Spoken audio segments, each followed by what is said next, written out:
Magandang araw mga kaibigan. Pag-usapan natin ngayon ang latest vlog ni Attorney Harry Roque. Yung vlog niya number 359. Legal ba ang deklarasyon ng martial law para pigilan ng Malacanang ang INC rally sa January 13? Napakaganda po ang paliwanag ni Attorney Roque. Sa 1987 Constitution natin ngayon, dalawa lang ang basihan.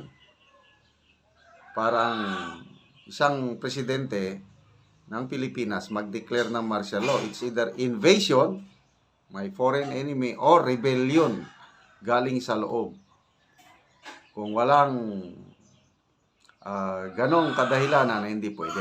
Tapos, once nga nag-declare ng presidente ng martial law, nakalagay sa saligang batas, pwedeng i-review ng Congress ang basihan at pwedeng inolify o ipawalang bahala bisa ng Congress ang martial law na dineclare ng presidente.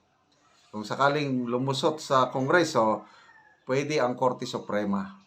So, maganda ang safeguards natin ngayon. Hindi na lang basta-basta mag-declare ng martial law ang isang presidente. So, pakinggan natin ang kanyang paliwanag. Spokes hour, nagsabi ako na suspicious yung timing ng pag-reorganize ng National Security Council na tinanggal ang Vice President at sa kasaysayan natin palagi naman kasama talaga ang Vice President at saka ang mga dating presidente doon sa membership ng National Security Council. Now, alam mo kasi yan ay advisory body, no? Pero importante ang trabaho ng National Security Council kasi yung national security, dalawa yan, no? Banta na nanggagaling sa labas at kapag merong nanlusob, yan ay invasion at banta na nanggagaling sa loob, no? Yung gusto magpatumba ng gobyerno gaya ng ginagawa ng CPP-NPA sa napakatagal na panahon na o rebellion. Now, yung invasion at rebellion, yan ay isang bagay na binibigyan ng advice ng National Security Council ang presidente, no? So nakapagtataka talaga bakit tinanggal si Bibi Sara, si dating Presidente Rodrigo Roa Duterte at si Gloria Macapagal Arroyo at Erap Estrada dun sa advisory body na magbibigay advice sa Presidente kung mayroong banta sa Republika na galing sa labas, na invasion o galing sa loob na rebellion. Now, ano ba yung importansya ng invasion at rebellion?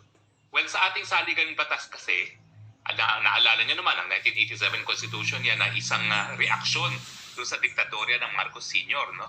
Kaya, ginawa nila ng paraan na hindi mauulit muli yung ginawa ni Marcos Sr. noong 1972. Yung mga bata pa na hindi pa sinisilang ng mga panahon na yon, nung nagkaroon ng Declaration of Martial Law, pinadlak ang Kongreso at binuwag ang Kongreso. Si Marcos Sr. ang gumagawa ng mga batas at pinakulong lahat ng kalaban ng gobyerno.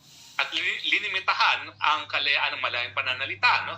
So in other words, nagkaroon ng diktadurya. At ang diktaduryang yan ay umabot na hanggang 20 taon, no? 20 years. So ang mga gaya ko na lumaki sa martial law, abay, makanta kami na, may bagong silang, may bago ng, ewan ko ba kung ano yung mga bagong lipunan na yan, no? Na parang ginagawa rin ngayon ni Marcos Jr. dun sa kanyang tema na bagong republika. Kaya nga suspicious no? Bagong lipunan, bagong republika. Kaya lang talaga itong bagong republika ay talaga namang nasasapul, no? Dahil sa lahat ng mga masamang mga pangyayari, yung isa sa pinaka delikadong Maynila, yung mga ganyan ba, isa sa pinakamasamang quality of life, naku, bumalik na tayo sa dating Pilipinas kung ganyan ang ibig sabihin ng bagong republika. Pero mabalik tayo sa pinag-uusapan natin. So yung kahalagahan ng panlusog, invasion at rebellion ay dahil sa 1987 Constitution, heto na lamang ang pupwedeng basihan para magdeklara ng martial law ang presidente. Kinakailangan merong isang dayuhang bansa na lulusubin tayo, invasion, or meron talagang paggamit ng dahas, ng armas para patalsikin ang gobyerno.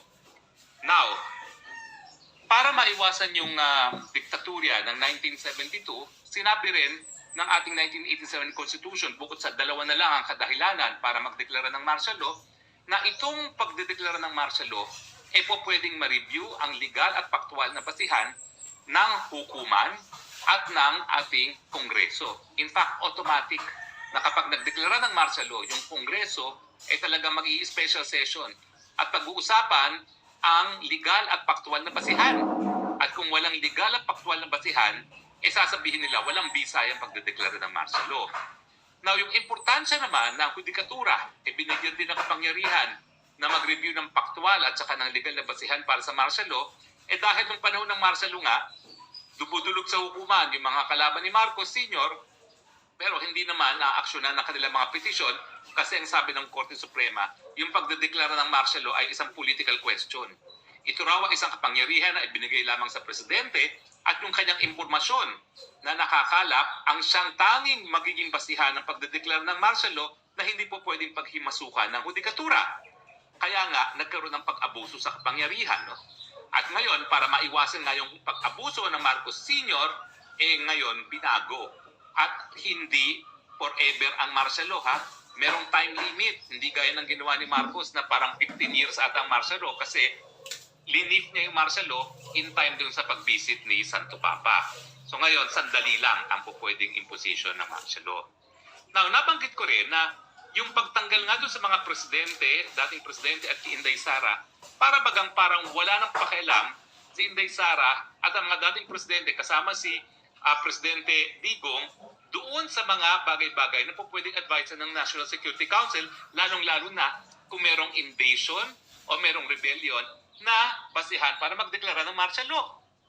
So sa akin, tinanggal nila yung balakid para doon sa pagdedeklara ng martial law kasi ngayon, lahat ng mga member ng National Security Council loyal at kakampi ng presidente. Sino ba naman ang tataliwas sa opinyon ng presidente kung siya ay magdedeklara ng martial law dahil sinasabi niya may banta sa ating gobyerno, kinakailangan magdeklara ng martial law. Now, ang tanong, kaya ba talaga at legal ba talaga ang pag-impose ng martial law para mapigil ang isang malawakang rally gaya ng Iglesia ni Cristo? Well, ang sagot po, hindi. Kaya nga po naamendahan ang ating saligang batas. Kung maalala nyo, yung martial law ng 1972 dahil bigla raw inambush si JPE dyan sa Wakwak. At ito ay pag-ambush daw ng NPA. Kaya nagkaroon ng martial law. Una-una, ngayon hindi po pwede yan na basihan para magdeklara ng martial law. Bakit? Kasi yung assassination attempt, hindi naman yan outright rebellion. Dapat malawakang paggamit ng dahas para patalsikin ng gobyerno.